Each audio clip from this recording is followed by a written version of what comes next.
Da pacem Domine in diebus nostris, qui ad ones alius.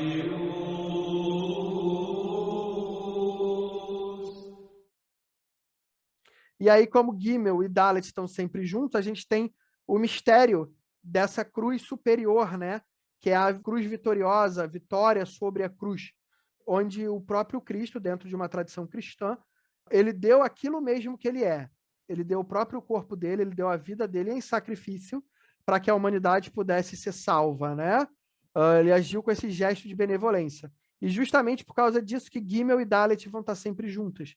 A privação vai estar sempre junta da benevolência, para que a privação possa sair dela mesma. Em seguida, a gente vai ter lá em cima, no triângulo superior, Beit. Ó Senhor do mundo, que seja do teu agrado a criação do mundo através de mim, pois represento as bênçãos, abrachou, oferecidas no mundo superior e no mundo inferior. Deus fala para Beit, certamente criarei o mundo por ti, e assim começarei o mundo. Beit significa casa, literalmente. Ela tem o valor de 2, e ela vai simbolizar a casa, o templo, a tenda, que recebe a essência divina que se restringe para dentro da criação. Então é como se fosse a energia do Uno se restringindo dentro de alguma coisa ali no 3. Vai escrever Beit Yod Tav, que vai lembrar a gente da parábola da lâmpada e do candeeiro, né? Nessa parábola, Jesus ali na tradição, ele vai falar que você não põe a lâmpada debaixo de alguma coisa que a cubra, eu esqueci a palavra que ele usa agora, para que ninguém veja. Você põe a lâmpada num candeeiro lá em cima. Para quê? Para iluminar toda a casa e que para todos possam desfrutar da luz daquela casa. Beit Yod Tav, ele carrega esse conceito dentro dele. Yod é a própria chama da divindade, essa mão da divindade. Tav é o caminho que ilumina os que chegam, os que estão saindo do reino da caverna de Malhut, né? Em direção a subir a árvore. E Beit é a casa. Então você tem a casa iluminada pela divindade, para os que chegam, os que estão iniciando o caminho de Tav, saibam para onde seguir. O que acontece? Por que também Beit é a primeira letra? Porque não existe criação na unidade. Está tudo uno ali, está tudo indiferenciado. Mas, ao mesmo tempo, dentro do caos dinâmico de Rockmar, também não existe possibilidade de criação. Está tudo acontecendo ao mesmo tempo. Está tudo ali. Então, é necessário que haja essa diferenciação para que possa ser criado dentro dessa casa de Deus. Ali dentro da história de, se eu não me engano, Isaac, acontece isso. O local onde ele vence o anjo é o local onde ele bota uma pedra, ele chama de Betel, aqui é a casa de Deus. Então, essa energia divina em Beit, ela vai ser ordenada pela restrição de Binah, que é o próprio número da divisão, 2. Então, Beit, ele também vai ter essa ligação com Rockmar. O que era 1 se torna 2 e se reflete automaticamente no 3 de Binah. Então, Beit é o processo da criação, onde que era uno se torna separado no mito de Sofia. E o mito de Sofia tem exatamente isso, né? Tem várias formas de se contar o mito de Sofia, mas o mito é basicamente que você tem a divindade ali indiferenciada. A primeira entidade que se diferencia da manifestação é Sofia.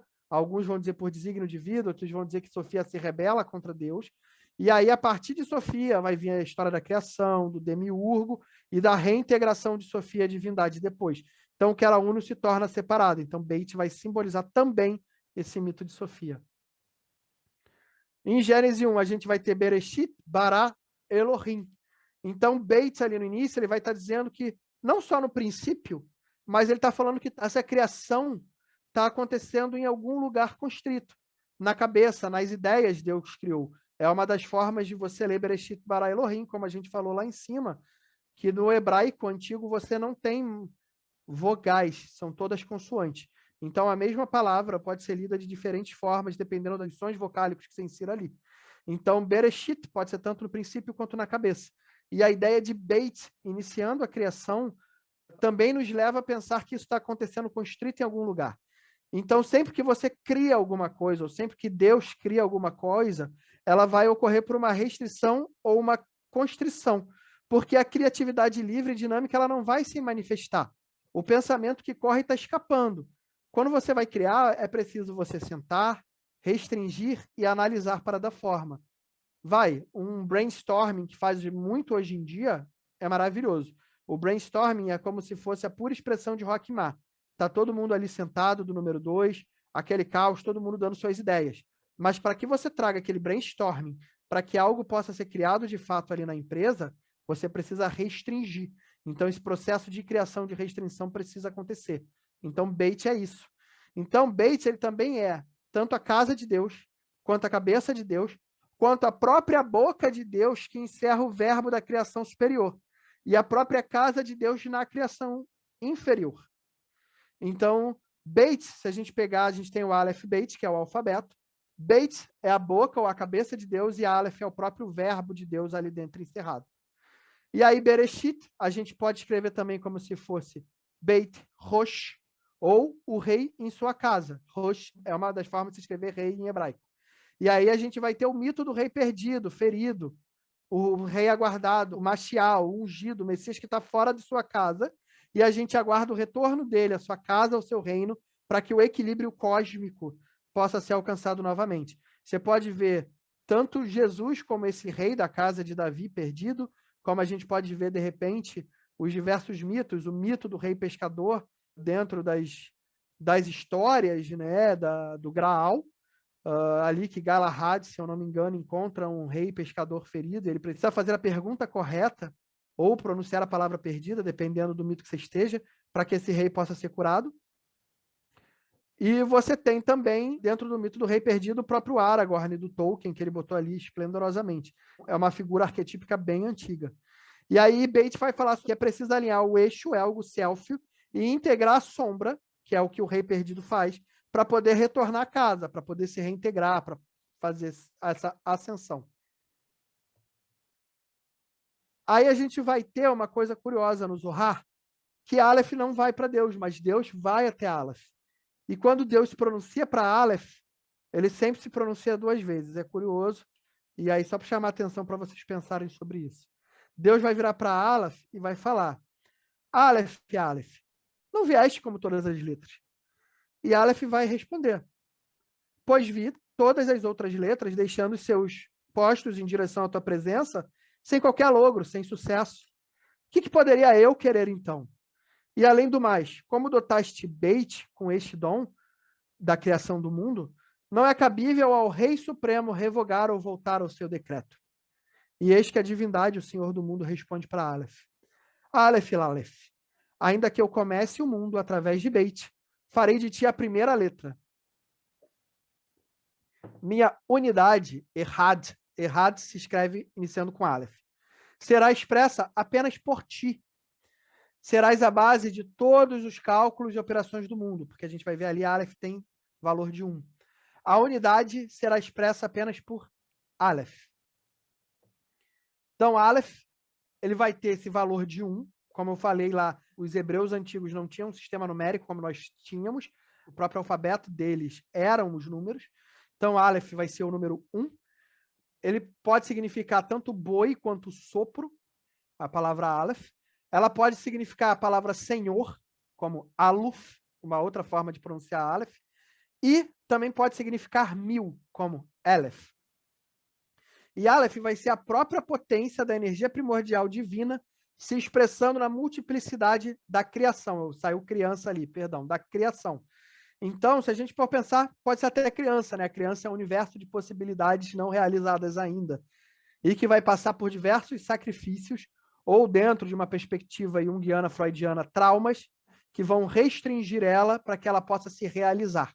Então, a gente vai ter essa energia primordial de tudo unificado se expressando num universo. A gente vai ter esse movimento em Kabbalah chamado Tzim Tzum, que Deus se contrai para dentro de tudo que existe numa figura una, e depois ele se expande na criação no Tzum.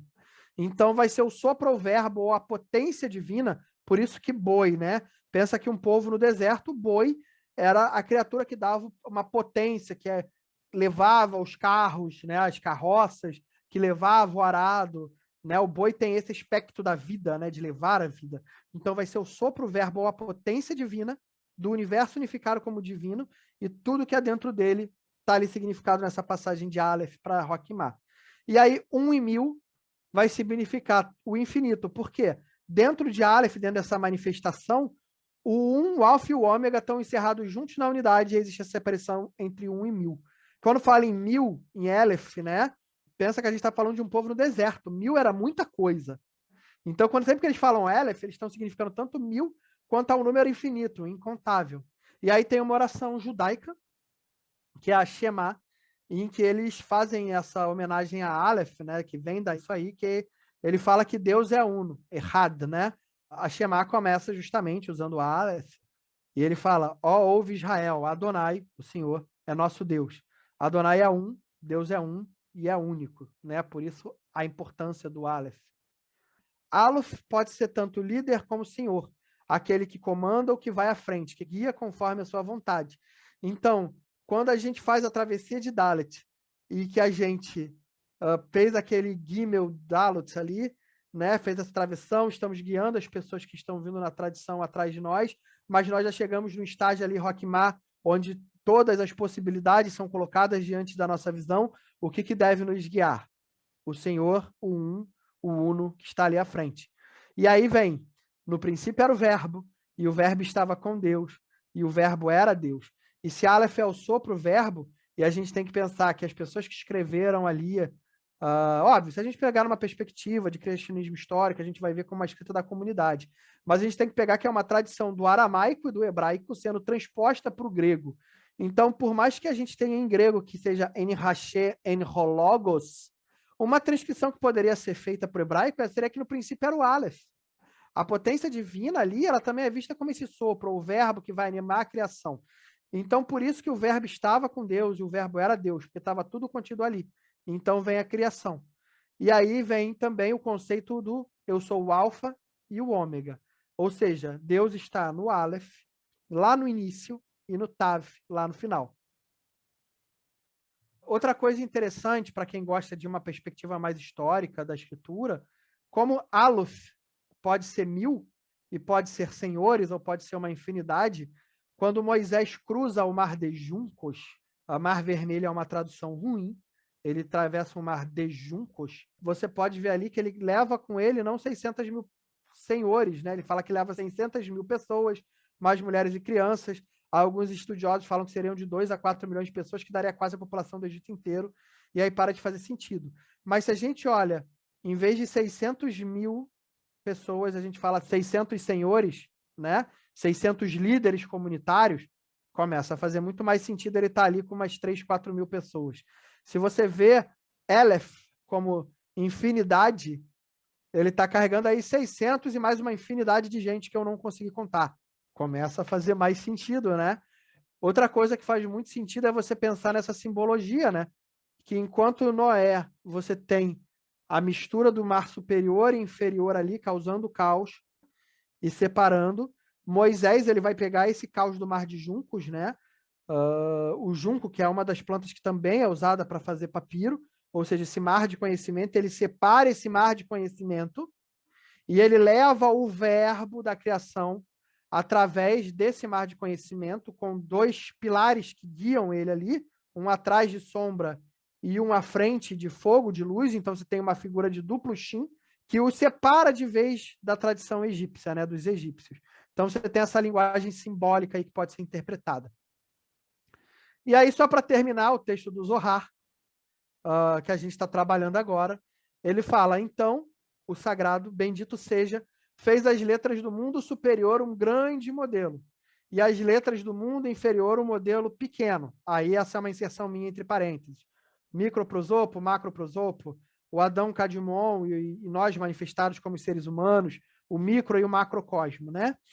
Portanto, assim temos as palavras que começam com Beit, e então as palavras que começam com Aleph, dentro da escritura. Bereshit bara Elohim et. O Beit do mundo superior, o Beit do mundo inferior. O Aleph do mundo superior, o Aleph do mundo inferior. Elas representam as letras do mundo superior e as do mundo inferior. As que operam acima e abaixo, juntas e unidas. No princípio, Bereshit significa com sabedoria, inserção minha dentro da cabeça. A sabedoria que fundamenta o mundo, que nos introduz nos mistérios mais profundos. Nela também temos a inscrição das 6 direções da totalidade da existência, no VIT, né, dos 6. Da mesma palavra, temos 6 fontes de rios que fluem ao grande mar. É o que está implícito na palavra princípio, que pode ser decomposto em ele criou ou pensou 6, bara mais shit, né? Bara é a partícula de verbo da criação, de pensamento da criação. Shit, embora seja outra coisa em inglês, em hebraico significa 6. Então, ele criou e pensou em 6. E quem as criou? O misterioso desconhecido, que seria o que está acima de Keter, que seria o Ein Sof, o inefável, aquilo que não conseguimos descrever. Então, finalizando, a Cabala, ela vai nos mostrar que toda a criação, essa ideia, ela está no princípio e que o princípio está em toda a criação. A primeira palavra da escritura, né, que é Bereshit, ela vai encerrar no sentido de terminar, quanto no sentido de fechar, quanto no sentido de conter todo o mistério da criação. E todos os seus aparentes paradoxos e contradições dentro da Cabala, eles são realinhados. E aí a gente pode até começar a pensar numa ligação entre a Cabala e as leis asmérticas da vida, que são uma guia para a sua própria vida. E aí eu deixo essa pergunta para vocês sobre essa questão do gnosticismo hebraico, cristão, hermético, fora da questão do gnosticismo como uma heresia cristã, católica, melhor dizendo, se vocês também conseguem observar o quanto esse conhecimento você pode ir aprofundando e essa experiência gnóstica, de gnose, de conhecimento, pode alterar a vida de vocês. Então, eu gostaria de deixar essa provocação, essa pergunta, como vocês podem levar isso para a vida de vocês. Então, agora voltamos para o iniciando, já que a primeira letra encerra o fim e o começo, e todo fim na Cabala é um novo começo, formando aquele Ouroboros, a serpente que morde o próprio rabo. A Cabala está falando sobre a sua jornada, sobre o seu caminho, sobre a jornada de você na sociedade, sobre você nas suas diversas esferas de vida. Você é o herói na Cabala. Você é a figura de Tiferet, que tem que alcançar Tiferet no seu estágio de ungido. Então, esse conhecimento da Cabala, ele está te mostrando as sombras na parede da caverna. Eles são as sombras ali postas e você tem que virar para a luz. E aí eu termino essa palestra perguntando, a partir de agora, para onde vocês vão? O que vocês farão com esse conhecimento? Agora, cabe a vocês.